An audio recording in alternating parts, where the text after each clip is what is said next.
Bonsoir à tous, j'espère que vous allez excellemment bien. 20h Paralympique, épisode numéro 10. 10e numéro de ce magazine des Paralympiques. Bien entendu, on va faire comme d'habitude, rappeler le bilan des Bleus, les gros résultats des Français, les médaillés, le tableau des médailles, le programme de demain, les sports collectifs également, avec pas mal de demi-finales du côté des sports collectifs. Et il y aura des finales demain déjà pour les sports collectifs, notamment en goalball. Et puis bah voilà, vous en avez l'habitude désormais, hein, c'est le 10e numéro. Voilà. Commence à devenir un rituel. Tous les soirs à 20h. N'hésitez pas à vous abonner à la chaîne, n'hésitez pas à réagir dans les commentaires, à mettre un pouce bleu, à partager la vidéo si vous pensez qu'elle peut intéresser votre entourage. Et puis quand vous vous abonnez à la chaîne, vous pouvez mettre la petite cloche, ça c'est pas obligatoire. C'est si vous voulez être au courant des dernières vidéos qui sortent sur la chaîne, notamment les vidéos dans d'autres disciplines comme la Formule 1, comme la moto notamment, qui normalement doit sortir avant cette vidéo-là, si j'ai le temps de mettre les tags. On commence tout de suite par le tableau des médailles. Nous sommes donc ce soir 14e du classement des médailles avec 7 titres, 13 médailles d'argent, 26 médailles de bronze, 46 médailles en tout. C'est-à-dire que la performance de Londres est battue, la performance de Rio est battue également. Et je vais regarder tout de suite parce que j'ai oublié de le faire avant. Combien de médailles on avait eu à Pékin à l'époque, et hop, je tape tout de suite Pékin Paralympique. Est-ce que j'ai le tableau des médailles? Non. On avait eu 52 médailles, donc maintenant l'objectif c'est d'atteindre les 52 médailles de Pékin. À l'époque avec Assia Elanouni notamment, et à l'époque il y avait eu 12 titres, 21 médailles d'argent, 19 médailles de bronze à l'époque, et notamment le titre en double masculin avec Stéphane Houdet déjà à l'époque, mais il était accompagné de Michael Jérémiaz. Pour ceux qui s'en souviennent, c'était du tennis fauteuil. Et tiens, ça me rappelle quelque chose, hein, Stéphane Houdet en finale du tournoi de tennis fauteuil. Bon, on commence par le haut de ce tableau de médailles, on continue par le haut de ce tableau de médailles avec notamment la Chine toujours en tête. Bon, la Chine qui ne sera pas battue, hein, 160 médailles en tout, 77 titres. La Grande-Bretagne qui mène toujours avec 80, enfin la deuxième place, on va dire, les autres pays, avec 95 médailles pour 33 titres, sauf que la Russie se rapproche avec 97 médailles pour 32 titres. Hein, les deux équipes vont vraiment s'affronter jusqu'au bout. Les États-Unis sont 4e avec 97 médailles, avec 80 médailles, pardon, dont 27 titres. Ça s'améliore quand même du côté des États-Unis. On a ensuite l'Ukraine, 84 médailles et 20 titres devant le Brésil, 54 médailles, 19 titres. Les Pays-Bas, 41 médailles, mais 19 titres, hein, vraiment très performant au niveau des médailles d'or, les Pays-Bas. Et puis l'Australie, 65 médailles, 17 d'or. Et l'Italie, 58 médailles, dont 13 en or. Comme quoi, on est encore capable de faire mieux, parce que je pense que la performance de l'Italie, notamment, ou des Pays-Bas, devrait nous faire réfléchir sur les sports où on doit être plus performant.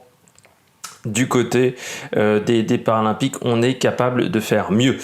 On passe aux médaillés de la journée. Du côté des médaillés de la journée, ça a commencé assez tôt. Encore avec du cyclisme, avec Marie Patouillet, 3e de l'épreuve en catégorie C4, C5 du côté du cyclisme. Elles étaient deux même au départ, parce qu'il y avait également Catel Alençon qui n'a pas terminé la course. Marie Patouillet qui finit 3e. Belle bagarre, hein, avec la concurrente Paula Andrea Ossa Velosa. Ça s'est joué en sprint entre les deux, et c'est elle qui a gagné derrière les deux Britanniques, hein, Sarah Storey et Crystal Lane Wright, qui ont été les plus performantes de cette compétition dans cette catégorie aux Jeux Olympiques, que ça soit en cyclisme sur piste, en cyclisme sur route. Du côté de Marie Patouillet, bah voilà, une nouvelle médaille de bronze. C'est vraiment bien, pour le cyclisme, encore une fois une nouvelle médaille, mais aussi du côté des filles, parce que en dehors, je dirais, de l'athlétisme, on a quand même beaucoup plus de médailles chez les garçons. C'est même un truc, je pense qu'on va me reprocher du côté des miniatures, parce que j'ai mis que des garçons, et encore cette miniature miniature de vidéo, je sais que ça va être un garçon. Je précise juste la miniature, comment je choisis qui sera sur la miniature. Je prends la personne qui a la plus haute médaille. Et pas de chance, il n'y a jamais eu de filles qui ont eu la meilleure médaille. Je crois pas le premier jour où j'ai pris un garçon, mais parce que je m'attendais pas à ce que les filles aient aussi peu de hautes médailles d'or plus tard. Donc notamment quand il y a eu Marie-Amélie Le Fur, je sais plus qui était en or. Enfin voilà, je choisis la plus haute médaille. Et ensuite quand il y a plusieurs médailles d'or, imaginons, et ben je choisis celle qui a peut-être le plus marqué les gens. Là, notamment sur les médailles d'argent, là, je sais que je vais mettre en miniature Timothée Adolphe parce que je pense qu'il a un peu plus marqué Timothée Adolphe que la deuxième médaille d'argent qui est pour l'équipe de France de course en ligne. Et en plus, l'équipe de France de course en ligne en catégorie H1 et H5, je pense que je vais avoir du mal à trouver une photo. Bah tiens, la médaille d'argent dans cette équipe de France en course en ligne mixte avec Florian Joigny, Rayad Tarsim et Loïc Vergniaud. Il y en a deux qui avaient déjà beaucoup de médailles sur cyclisme sur route du côté du handbike.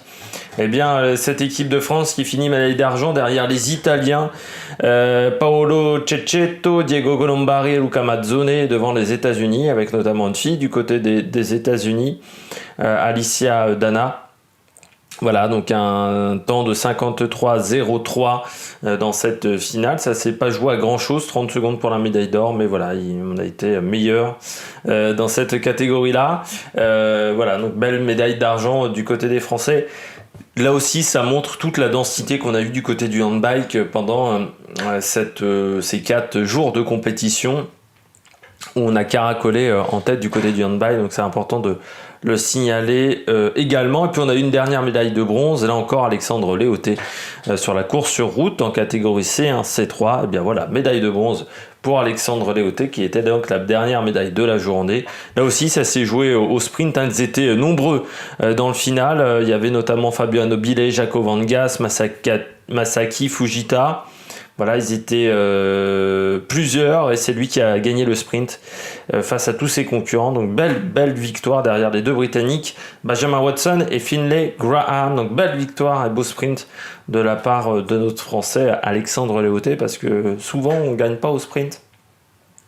Et souvent on se fait avoir aux Jeux Olympiques, on va dire. Et là ça s'est très très bien, enfin Jeux Olympiques ou Paralympiques, et là ça s'est très très bien goupillé pour Alexandre Léoté, qui est peut-être l'homme de la délégation française de ces Jeux Olympiques, car il a été très performant dans toutes les disciplines auxquelles il a participé à chaque fois. Voilà, médaille, donc peut-être Alexandre Léoté, du côté même du cyclisme, c'est peut-être l'homme de ces Jeux Olympiques. Et puis il y avait également... donc la médaille d'argent, ça je l'ai dit. Florent Marais en paranatation qui a pris la médaille de bronze. Là aussi, c'est une belle médaille pour Florent Marais. On le savait qu'il était en forme. C'est pas toujours facile de confirmer. Voilà, il était en très grande forme. Florent Marais, on l'avait vu notamment lors de sa première épreuve. Et voilà, et là ça s'est bien goupillé, médaille de bronze, juste devant Riccardo Manchotti, devant Maxime Kripak. Record du monde, 57,19 sur 100 mètres d'eau, faut le faire. Et du côté de Florent Marais, belle perf, 1,01, 1,30. Voilà, troisième place. Il avait déjà pris la deuxième place derrière ce même Kripak lors de sa série éliminatoire dans cette discipline. On continue du côté des Français avec la médaille de bronze, la dernière médaille de la... Non, oui, l'avant-dernière médaille de la journée, pardon, je vais y arriver, avec Pierre Fairbank. Il m'a séché aussi un petit peu Pierre Fairbank, présent aux Jeux Olympiques depuis 2000, Sydney, 21 ans. Toujours là, Pierre Fairbank. Il arrive toujours à prendre une médaille. C'est vrai que, comme le disait, je crois que c'était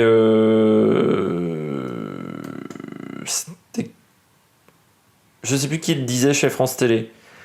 C'était Samir El-Guedari, je crois qu'il le disait. Qui disait qu'il arrive toujours à prendre une médaille, Pierre Fairbank, aux Jeux Olympiques. Magnifique, aux Jeux Paralympiques, magnifique médaille derrière un Payot qui a dominé l'athlétisme fauteuil dans cette catégorie T53, et Brent Lakatos deuxième à 800 mètres, où il a été intelligent de la faire en vieux briscard. Il a suivi le Chinois qui était passé à la corde, et puis il a attendu la dernière ligne droite, et là il a fait son effort où il a déposé le chinois Yang. On peut être déçu par contre la contre-performance de Brian Zeeman, mais pas mal de concurrents ont eu du mal avec la pluie, il pleuvait énormément sur le stade olympique en soirée. Et puis médaille d'argent pour Timothée Adolphe, meilleure performance personnelle pour Timothée Adolphe avec un 10,90, juste derrière Athanasios Gavelas qui a battu le record du monde avec un 10,82. Il n'y avait rien à faire pour Timothée Adolphe, le grec qui est parti très très fort dans les starts, un excellent départ. Timothée Adolphe revient un peu sur la fin, mais bon, le grec est tellement parti rapidement, tellement parti fort que c'était compliqué donc d'aller le chercher. On continue avec le bilan des Bleus, avec les autres performances en athlétisme, Quatrième place de Nicolas Brignon en 800 mètres T53 dans sa série, donc ça n'est pas passé pour la finale. Par contre, du côté de Julien Casoli en T54, il est passé en finale, mais avec le dernier temps des qualifiants, il est passé au temps et pas à la place. Eh bien, il a fini derrière le grand Marcel Hugues, Yu Qiangdai et Session Kogen. Donc voilà, du côté de Julien Casoli, ça a roulé très très fort. Il partait couloir 1, donc pas l'idéal. Aussi en athlétisme fauteuil, surtout sur 800 mètres, il y a tout le monde qui se rabat sur vous. Il n'a jamais trouvé la solution et il le disait. De toute manière, il avait les gants qui glissaient sur la main courante. Alors la main courante, c'est ce qui permet de faire avancer le fauteuil. En athlétisme fauteuil, on utilise une sorte de pédalier, je sais pas comment l'appeler. En fait, il y a une sorte de, vous avez la roue et on n'appuie pas sur la roue pour la faire avancer, on appuie sur une petite manivelle qui est une sorte de braquet en fait. C'est une sorte de pédalier qui permet de faire avancer tout simplement le fauteuil. Et là, il a glissé, il n'arrêtait pas de glisser avec ses gants sur la main courante, donc il n'a pas pris. Voilà, il y a eu une erreur au niveau du matériel. Il y avait également la finale de la catégorie T37. Valentin Bertrand qui finit 8e dans cette catégorie. On peut dire pas très loin de la médaille de bronze, 25 cm. Mais voilà, il lui en a manqué un petit peu. Et puis Mandy François Elie qui a fini 4e de la finale du 100 mètres en catégorie T37 avec un temps de 13,51, 4 dixièmes de Fanfang Jian. Il en manquait un petit peu pour Mandy François Elie dans cette catégorie. Et sur la série du 400 mètres T13, eh bien Nantena Keita, elle a réussi à prendre la première place de sa série avec un temps de 57,40. La Française qui n'a pas été aidée ces derniers temps, pas mal de blessures. Donc voilà, elle essaye au maximum. Son objectif, c'est de monter sur le podium. Mais je pense qu'elle a dans les pattes au moins un temps en 56, en petit 56. Donc c'est pas si loin que ça du record paralympique, je pense, de ce que j'ai vu. On continue avec le cyclisme. On a eu des médailles en cyclisme, et oui, non, j'avais déjà parlé de Catel Alençon, donc non, je ne reviendrai pas sur le cyclisme, car Catel Alençon, j'en ai déjà parlé. Donc je vais aller du côté de la natation. Ça s'est moyennement passé, on va dire, du côté de la natation avec un David Smetanin qui a fait le 3e temps de sa série sur 50 mètres nage libre, et ce n'est pas passé. On avait également la finale du 100 mètres de catégorie S10 et 2 Françaises en finale, mais Anaëlle Roulet a fait 5e et Emeline Pierre a fait 8e et dernière. Dommage pour Anaëlle Roulet qui avait tout misé sur cette course. Donc voilà, elle va être très déçue. Nathan Maillet a fini dernier de sa série éliminatoire en catégorie S14 sur le 100 mètres d'eau. Donc voilà, ça n'est pas passé non plus. Donc David Smetanin, j'en ai parlé juste avant. Claire Supio a fini dernière de la finale du 100 mètres papillon en catégorie S9. Claire Supio qui a eu des Jeux paralympiques quand même extrêmement compliqués, qui avait déjà réalisé le dernier temps de sa série éliminatoire, mais comme il y avait peu de concurrentes, c'était passé. Mais voilà, là, ce n'est pas passé pour Claire Supio, et 3 secondes sur la 7e, donc il y a vraiment une différence de tempo, et c'est assez surprenant que la Française n'ait pas réussi à s'en sortir, car qu'elle avait fait des bonnes compétitions auparavant. Je passe mais encore une fois, je rappelle qu'elle a aussi la maladie de Charcot et que c'est une maladie évolutive, donc peut-être qu'en cours d'année, la situation s'est dégradée pour Claire Supio. On passe à la boccia, la France qui a perdu son match en paire avec Roderick Brenneck, Sonia Ikel et Samir Van Der Beeken face à la Thaïlande, 4-2. C'est dommage pour les Français, mais je rappelle que ce sont leurs premiers Jeux paralympiques, c'est la première fois qu'on a une équipe de boccia. Il y avait également un autre France-Thaïlande, c'était en cécifoot et ça n'est pas passé pour l'équipe de France, qui finit donc dernière de la compétition, battue 3-2 par la Thaïlande. Là aussi, petite déception quand même du côté du cécifoot. Voilà, ils n'ont pas réussi à gagner une rencontre. Il faudra continuer de travailler d'ici Paris 2024 pour cette catégorie. On avait également du badminton. David Toup a perdu son match en VH1, battu par un japonais en 2-7, 21-6, 21-12. Thomas Jacobs, lui, a perdu ses 2 matchs en groupe C en 2-7 à chaque fois, donc ça semble bien embarqué pour aller plus loin dans la compétition. Lucas Mazur, lui, a remporté son premier match face à Harry Susanto 21-3, 21-7. Meryl Lockett a perdu en 2-7 face à une Indonésienne 21-10, 21-10. Faustine Noël, là également, a perdu en 2-7. Face à une Indonésienne aussi, 21-18, 21-13. Et enfin, Lucas Mazur et Faustine Noël ont gagné leur deuxième match de phase de poule, 21-18 face à une paire thaïlandaise. C'est notre chance de médaille la plus importante. Je rappelle juste que nous sommes encore dans une phase de poule du côté du badminton. C'est ce qu'on appelle un round robin, ce qui va permettre ensuite de créer les demi-finales, voilà, la phase à élimination directe. Donc c'est pas comme un tournoi de tennis notamment. Je continue avec le canoë. Rémi Boule a passé son tour de qualification, son éliminatoire, en prenant la 2e place. Pareil pour Eddy Potvin, qui lui a même fait la 2e place sur le VA à 200 mètres. Rémi Boule, c'est sur le kayak 200 mètres. Et Nelia Barbosa, également qualifiée en réalisant la victoire sur sa série. Donc 3/3 du côté des Français en paracanoë. Les finales auront lieu en fin de semaine. Et puis il y avait également du taekwondo. Ça n'a pas marché pour Bofakong, qui a perdu pour la médaille de bronze, voilà, face à un Russe, Daniil Sidorov. Bofakong, voilà, qui a eu la malchance du côté du taekwondo. On a réuni 2 catégories en une seule, des K43 et les K44, et lui les K43, c'est-à-dire avec un handicap plus fort que les K44, mais il a fallu faire des concessions pour que le taekwondo arrive aux Jeux paralympiques. Et puis en tir sportif, là aussi, ce n'est pas passé pour nos Français. David Auclair a été éliminé dès les qualifications du 25 mètres pistolet mixte SH1. Il finit même avant-dernier de cette compétition. Et puis en 25 mètres pistolet mixte SH1 en tir rapide, ça n'est pas passé non plus pour David Auclair, 26e. Voilà, donc il n'a pas réussi à gagner et à aller surtout en finale dans chacune de ces 2 compétitions. On passe au bilan des sports collectifs. Il y avait les demi-finales du football à 5 masculin. Et l'Argentine a battu la Chine 2-0. Le Brésil a battu le Maroc 1-0. Pas vraiment de surprise. Argentine-Brésil en finale, c'est une habitude en cécifoot, et bronze entre la Chine et le Maroc. Ça, c'est pour la médaille de bronze. Ça sera un match assez intéressant. En sachant que le Japon a pris la 5e place de ce tournoi et l'Espagne la 6e place. Donc les pays européens ont vraiment souffert dans cette compétition de cécifoot, parce que l'Espagne est quand même la nation la plus importante dans cette catégorie.